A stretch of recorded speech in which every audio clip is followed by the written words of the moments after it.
What's going on, guys? Welcome on to today's video, and today we have got the Aprilia Tuono 1100 2021 model.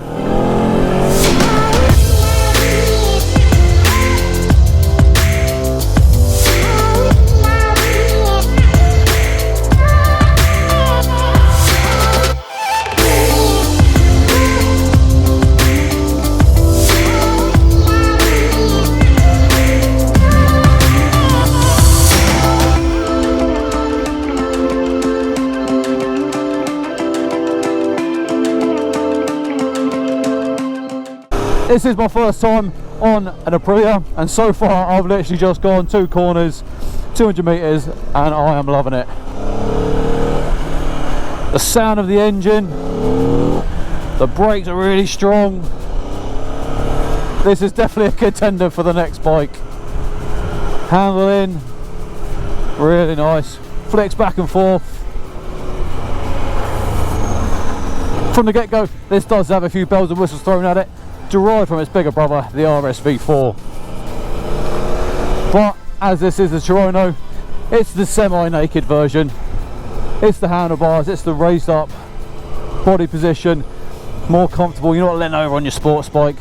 You are still quite bent over, but in comparison to the sports bikes, you would be that little bit further.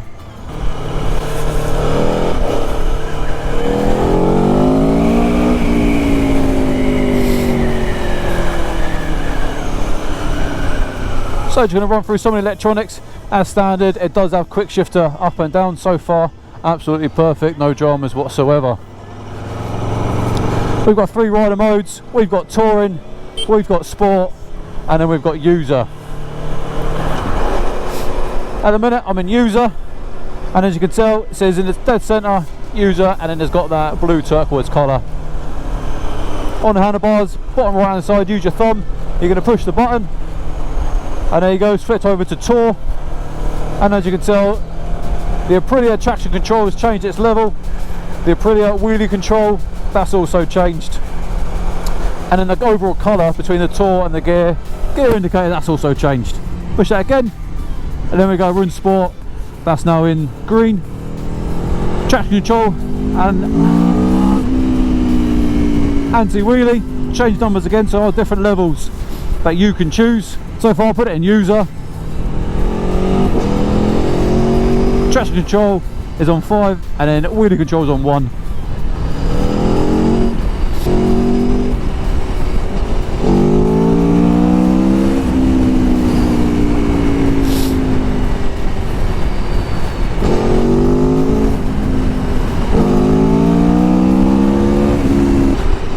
So as standard across this type of range and level of bike, we have got Brembo's front and rear, and like I said, the braking power through them is probably some of the best I've had from a stock bike.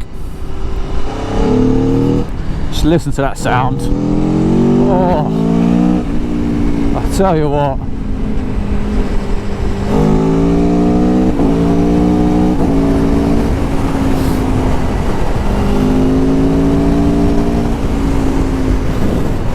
So yesterday I done a video on my KTM 690, and I said that's the type of bike where you can have fun but at road legal speeds where you're not going to lose your license. This bike is absolutely the opposite.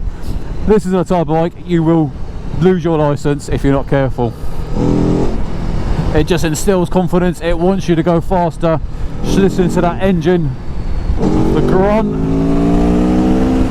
the pull it has. Oh, is this what I need in my life? Let me know in the comments box below if you've got one of these.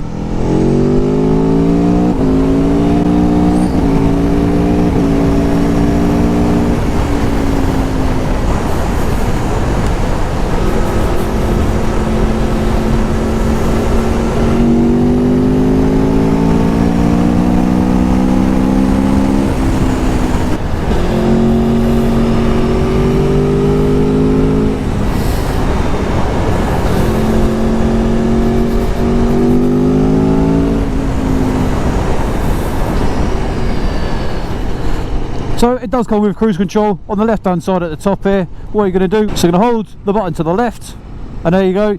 See the cruise control button is illuminated on the dash. Push it into the left again, and there you go, activated. third gear, sitting at 37 miles an hour, and then on the button, if you want to go slower, you're going to put it towards you, and then it'll drop it 1 miles per hour each button. Press, same again, to go faster, push it up, and there you go, speeds up. To cancel off it, same as the Yamaha and the KTM, you can roll it forward on the accelerator, or touch any of the brakes, or pull the clutch in. So you've got 4 ways of cutting off the cruise control. So I'm not in cruise control and the light is still flashing on the dash. All you're going to do, same again, turn it on, the thing on the right hand side, push to the left, and there you go, deactivates the cruise control light.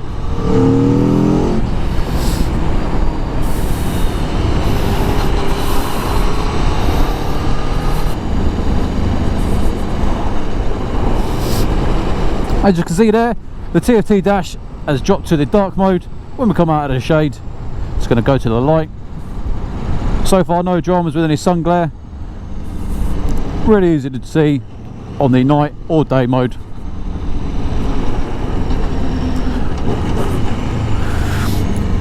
If I was still in Cyprus, 100% I would get this bike. It just gives you that grunt, that pull, that let's be an idiot and go have some fun feel. But do I need that in the UK? Cops and cameras around every corner. If I was going to do a bit of touring on this, seating position, it's not really ideal, I'd say, for a bit of touring. Don't get me wrong, you can do touring on this bike. I'm not sure how my back would feel after a few days. That quick shifter is on point. So for your Sunday riding position, I'm more bent forward than the MT10, but not so far as the sports bike. My knees are quite bent, with the foot pegs being quite close underneath your bum. Like I say, for a Sunday ride, I could deal with this. This would be nice. A lot of gravel on the road today, not ideal. But if I want to go a little bit further distance, I want to get over to Wales, I want to go up to Scotland, go to Europe when it starts opening up after COVID, is this the bike I would do it on? Probably not. Do I want to keep my licence? Yes.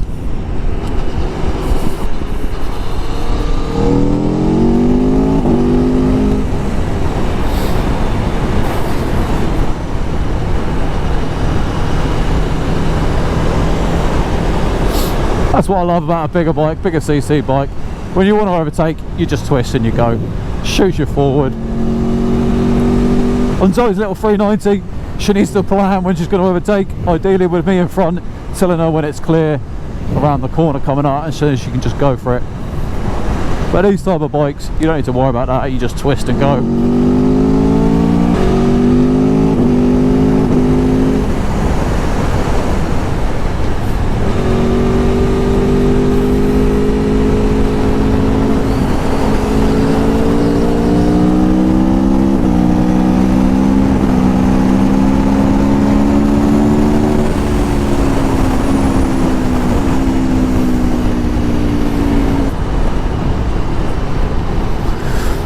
So as far as wind deflection goes, it's evenly spread across my torso and my helmet, so you get no awkward buffeting because of the screen.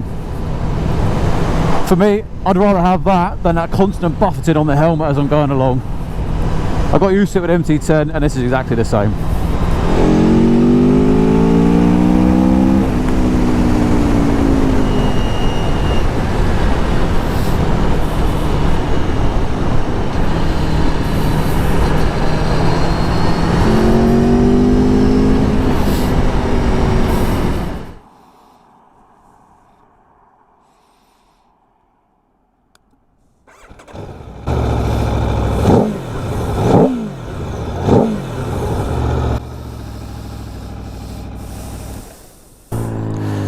So as you can see there, we've got these centre strip lights on, or if you want the bulbs on the inside, right hand side, push that button once,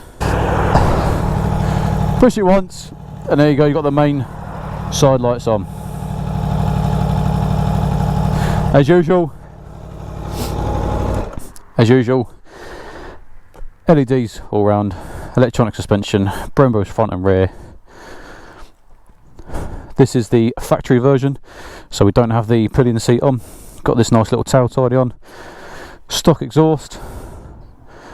Overall, I think it sounds beautiful. It handles really nicely, and it's just a fantastic bike. Like I said, first time I've ever ridden one, and I'm in love. So a little sound check. Like I said, stock exhaust.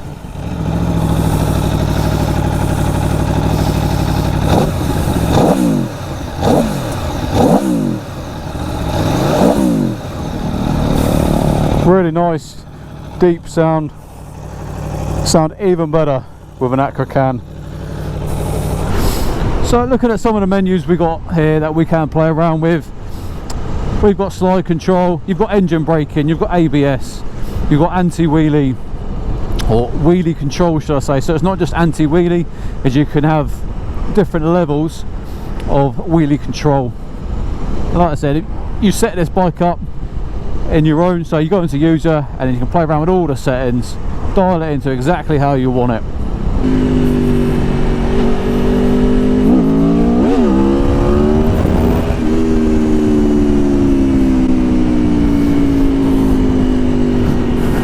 Okay, so on the left hand side you've got a plus on this side and then a minus on the other side of the grip. That's how you can move through the different levels of traction control and wheelie control. If you go down all the way down to 1 and then hold the back minus button for 2 seconds, it will turn off traction control and wheelie control.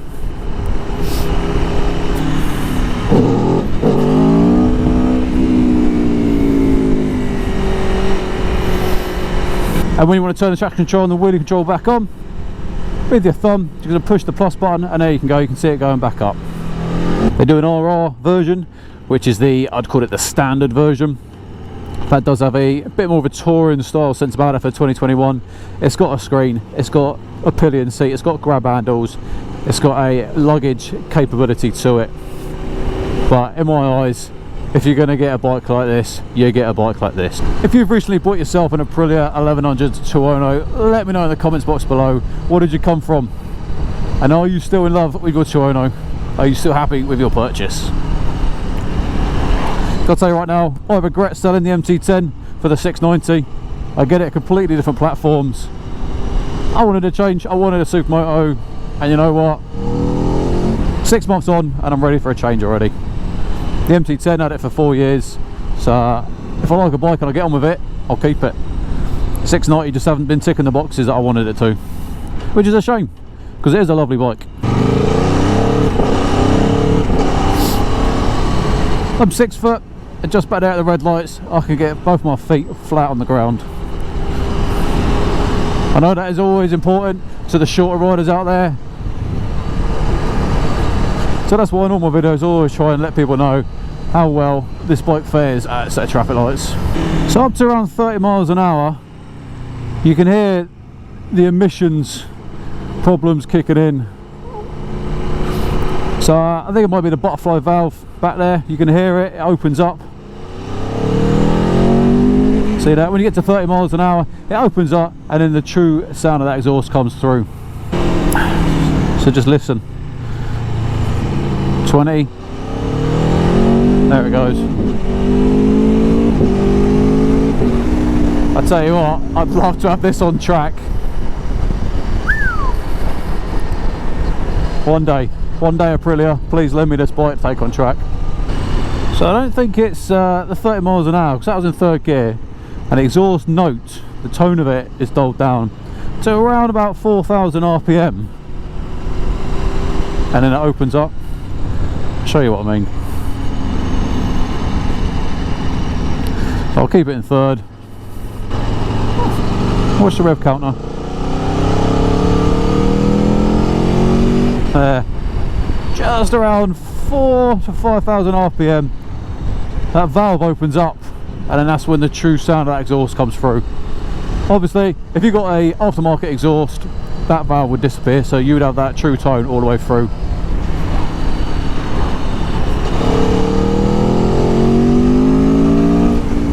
Yeah, it's near at 5,000 RPM, the valve will open.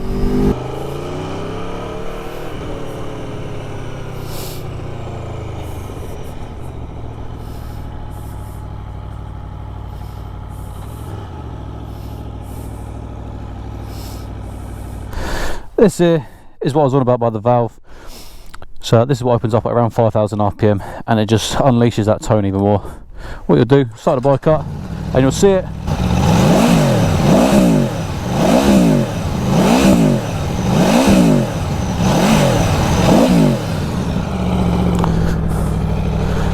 Once again, that'll be down to the emissions and the old Euro 5, Euro 6 malarkey.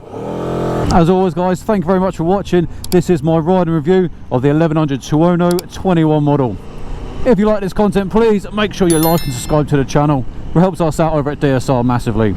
Make sure you stay tuned for more videos like this, and until then, I'll see you on the next one.